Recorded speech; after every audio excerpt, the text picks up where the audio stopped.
సంబంధించిన ఒకసారి మనం చూస్తే అధ్యక్ష సుమారుగా 150 కంపెనీలు 50,000 మందికి ఉద్యోగాలు కల్పించడం కూడా జరిగింది అధ్యక్ష.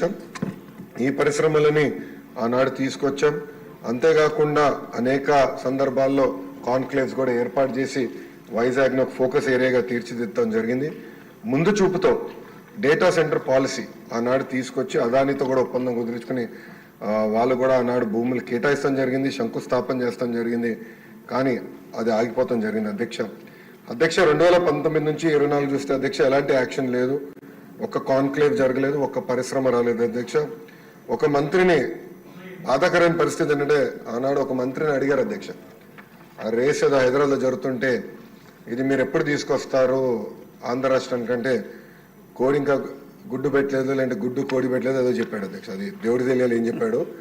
ఆ రోజు నుంచి ఆంధ్ర రాష్ట్రం అనేది ఎగతాళి చేశారు అధ్యక్ష. ఎక్కడికి వెళ్ళినా ఆంధ్ర రాష్ట్ర ఐటీ మంత్రి ఇలా ఉంటారా, ఇలా అవుతే పరిశ్రమలు ఎట్లా వస్తాయని కూడా వాళ్ళందరూ ఎగతాళి చేసే పరిస్థితి అధ్యక్ష. అంతేకాకుండా అధ్యక్ష నేను మంత్రి అయిన తర్వాత అనేక కంపెనీల్లో కూడా కలిస్తే గత ప్రభుత్వంలో ఉన్న వాళ్ళు చాలా స్పష్టంగా మన కంపెనీలో వాటాలు అడుగుతాం జరిగింది అధ్యక్ష. వాటాలు అడిగారు అధ్యక్ష. దానివల్ల ఆ కంపెనీలన్నీ వెనక్కి వెళ్ళిపోయినాయి. అంటే ఐటీ కంపెనీల్లో కూడా వాటాలు అడిగే పరిస్థితి వీళ్ళు వచ్చారు అధ్యక్ష. ఇంకేం చెప్పాలి అధ్యక్ష. ఇంతేకాకుండా పెద్దలు అన్నట్టు నిక్సీ కూడా నాడు పట్టించుకోలేదు, ఎస్టీపీఐకి ఇవ్వాల్సిన భూములు కేటాయించలేదు. ఇంకా మిలేనియం టవర్ ఫేజ్ 2 వచ్చే గల అక్కడ సచివాలయం పెడతామని మొత్తం డ్రామా నడిపించారు అధ్యక్ష. సచివాలయం పెట్టలేదు, అలానే ఐటీ కంపెనీలు కూడా అది కేటాయించలేదు అధ్యక్ష. దానివల్ల ఆంధ్ర రాష్ట్ర యువకులు చాలా చాలా నష్టపోతాం జరిగింది అధ్యక్ష. ఎన్డీఏ ప్రభుత్వం ఏర్పడి కరెక్ట్గా 5 నెలలు అయింది అధ్యక్ష. 5 నెలల్లో నేను ప్రధానంగా చేసింది ఏంటంటే ఉన్న ఐటీ కంపెనీలు అందరితో నేను మాట్లాడటం జరిగింది అధ్యక్ష. అంటే ఆంధ్ర రాష్ట్రంలో ఉన్న ఐటీ కంపెనీలు అందరితో 1-on-1 మీటింగ్ పెట్టాను.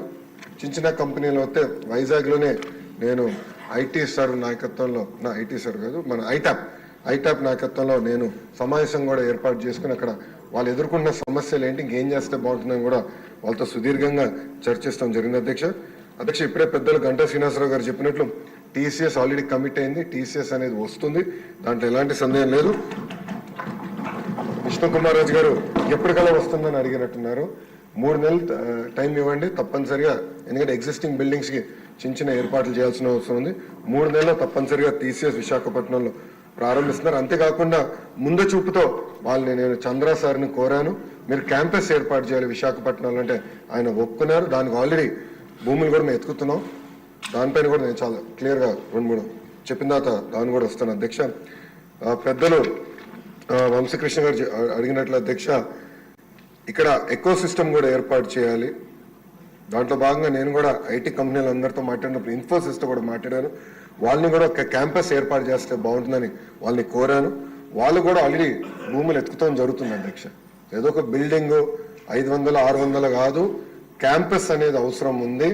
దానికి వాళ్ళకి భూములు కూడా ఇప్పుడు ఎత్తుకుతాం జరిగింది, మొదలుపెట్టాం అధ్యక్ష. నేను అనుకుంటా మాక్సిమం ఒక 6 monthsలో కొబ్బరికాయ కొట్టచ్చు నేను ఆశిస్తున్నాను. దానికి నేను చాలా కష్టపడుతున్నా. మీరు 20,000 ఉద్యోగాలు అడిగారు అధ్యక్ష. 5 సంవత్సరాలు 20,000 ఉద్యోగాలు నా టార్గెట్ కానే కాదు. పెద్దలు అన్నట్టు 5 లక్షల ఉద్యోగాలు ఒక ఐటీ రంగంలో ఆంధ్ర రాష్ట్రంలో క్రియేట్ చేయాలని టార్గెట్గా నేను పనిచేస్తున్నాను అధ్యక్ష. మనం యూఎస్ కూడా వెళ్ళాను, అనేక డేటా సెంటర్ సంస్థలతో కూడా నేను కలుస్తాను జరిగింది అధ్యక్ష. ఒకసారి చూస్తే 2019 నుంచి 24 వరకు గత ప్రభుత్వం దీనిపైన ఎలాంటి ఫోకస్ పెట్టక డేటా సెంటర్ ఎకో సిస్టమ్ అటుపక్క విశాఖపట్నంలో, క్షమించాలి, అటుపక్క ముంబైలో, ఇంకో పక్కన తమిళనాడులో, అదేవిధంగా తెలంగాణలో వస్తాం జరిగింది అధ్యక్ష.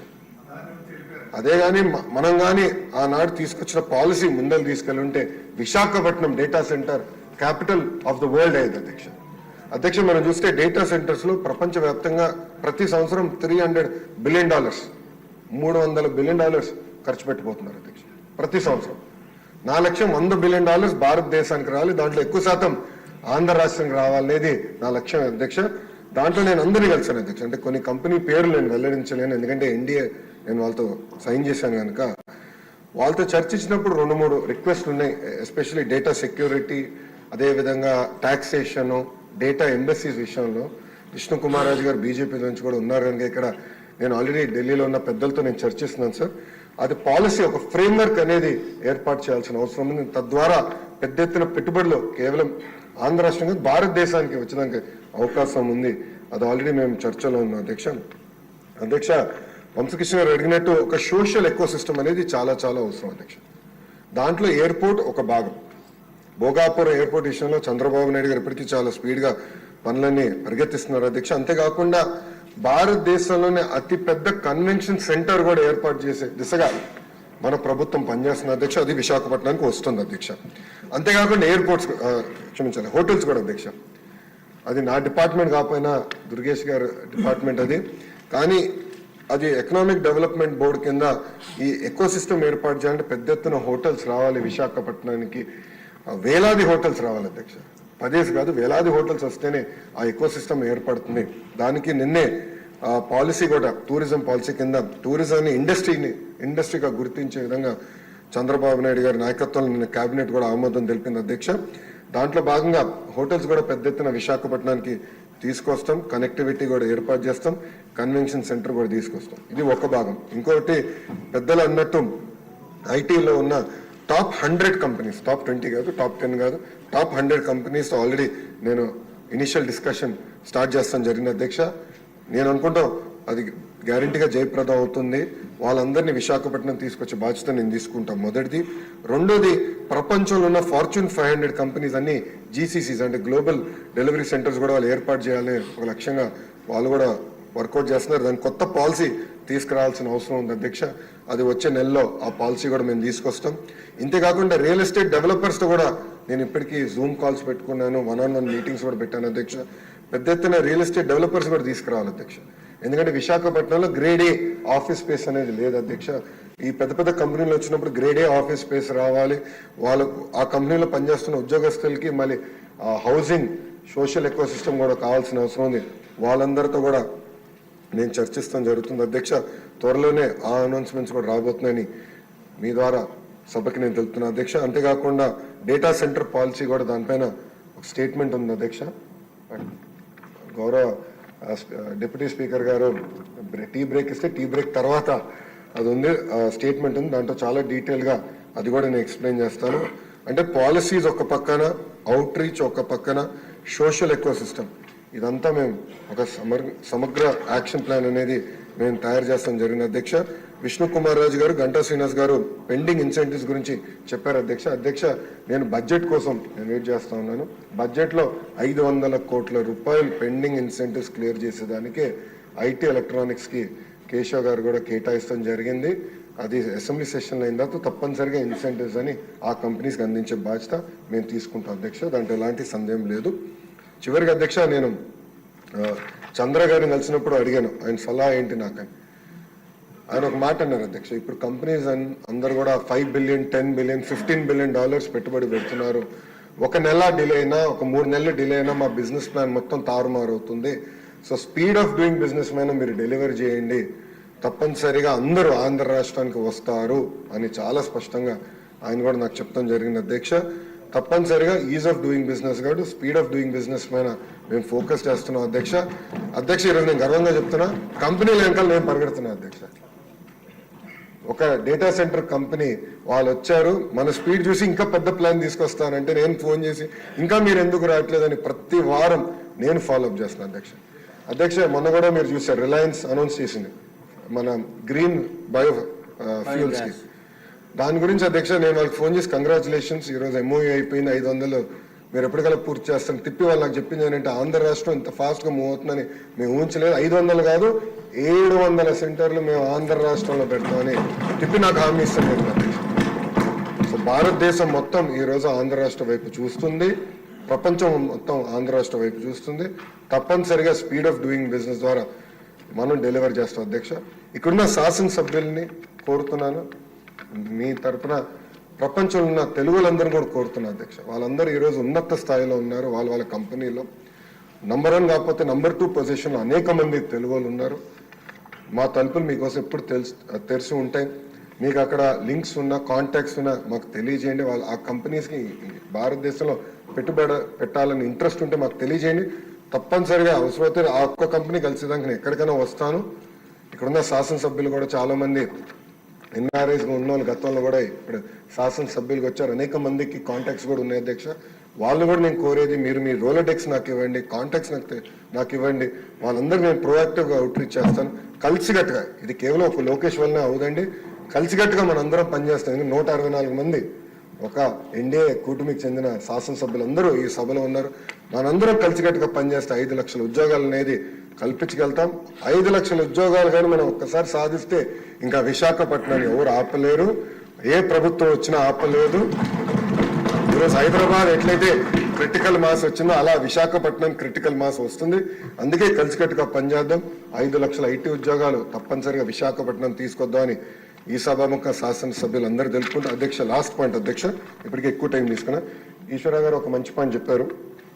ఏంటంటే Tier 2, Tier 3 సిటీస్ కూడా ఐటీ కంపెనీలు రావాలి అని పెద్దలు కోరారు అధ్యక్ష. దాంట్లో భాగంగా నిన్న ముఖ్యమంత్రి గారు ఆల్రెడీ కోవర్కింగ్ స్పేసెస్ CEO అందరితో మీటింగ్ పెట్టుకున్నారు అధ్యక్ష. నేను చూశాను అధ్యక్ష, ప్రతిపక్షం ఉన్నప్పుడు ఒంగోలులో ఒక ఐటీ కంపెనీ నడిపిస్తుంటే నేను వెళ్ళడానికి ఆయన పిలిచారని వెళ్దాం అనుకున్నా. పొద్దునకి మళ్ళీ ఆ ప్రభుత్వం నుంచి ఫోన్లు వచ్చి లోకేష్ తీసుకొస్తే ఇది కట్టేస్తా అంటే పాపం మళ్ళీ ఆయన వచ్చి క్షమించండి మీరు వస్తే మాకు ఇబ్బంది అని చెప్పే పరిస్థితి అధ్యక్ష. బట్ ఆ కంపెనీ ఎలా చేశారో మేము అంతా చూసాము. సో Tier 2, Tier 3లో కూడా ఒక సెంటర్స్ ఏర్పాటు చేస్తే బాగుంటుంది అనేది ఇప్పటికీ గౌరవ ముఖ్యమంత్రి గారు చెప్పారు.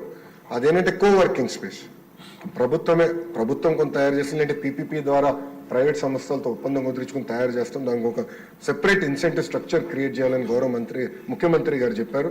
దానివల్ల కొంత ఐటీ పాలసీ కూడా వచ్చానికి డిలే అయింది. మేము కూడా అది నిన్న మీటింగ్ అందరూ డిస్కస్ చేసాం. త్వరలో ఆ పాలసీ కూడా మేము తీసుకొస్తాం అధ్యక్ష. దానివల్ల ఏంటంటే చాలా మంది వర్క్ ఫ్రమ్ హోమ్ లో ఉన్నారు. శ్రీకాకుళం పట్టణంలోనే చాలా మంది వర్క్ ఫ్రమ్ హోమ్ లో ఉన్నారు. వాళ్ళకి బేసిక్ ఇన్ఫ్రాస్ట్రక్చర్ ఇస్తే కొంచెం కల్చర్ ఉంటుంది అనేది ఒక ఆలోచన గౌరవ ముఖ్యమంత్రి గారు చెప్పారు.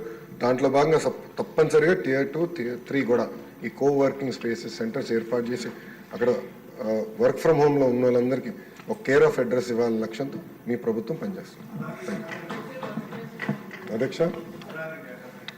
అధ్యక్ష నేను అదానీ నేను మంత్రి అయిన వెంటనే నేను అదానీ వాళ్ళతో కూడా నేను కాంటాక్ట్లోకి వెళ్ళాను అధ్యక్ష.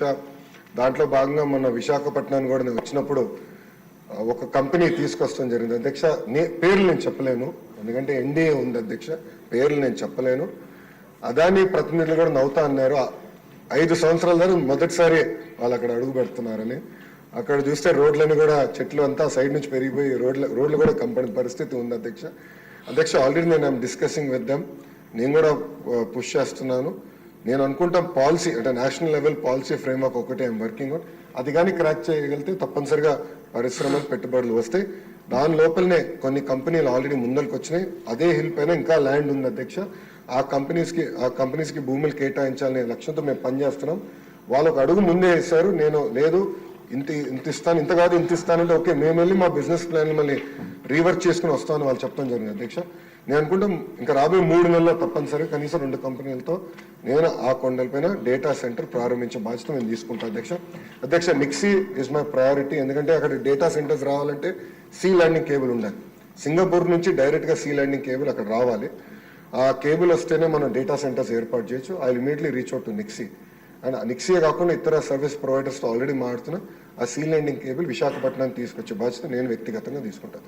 థ్యాంక్ యూ అధ్యక్ష. లోకేష్ గారు వారి ఉన్నతమైన ఆశయంతో ఉత్తరాంధ్ర ప్రజల ఆకాంక్షలకు ఊపిరందించారు. ధన్యవాదాలు. ఇప్పుడు ప్రశ్నోత్తరాల సమయం ముగిసింది. 0 అవర్ బ్రేక్ ఏమి లేదండి మినిస్టర్ గారు. 0 అవర్. ఈ 0 అవర్ స్టార్ట్ చేసే ముందే నేను చెప్పేది ఏంటంటే, నాకు సుమారు ఒక 40 మంది పేర్లు ఇచ్చారు. నాకు ఇచ్చిన సమయం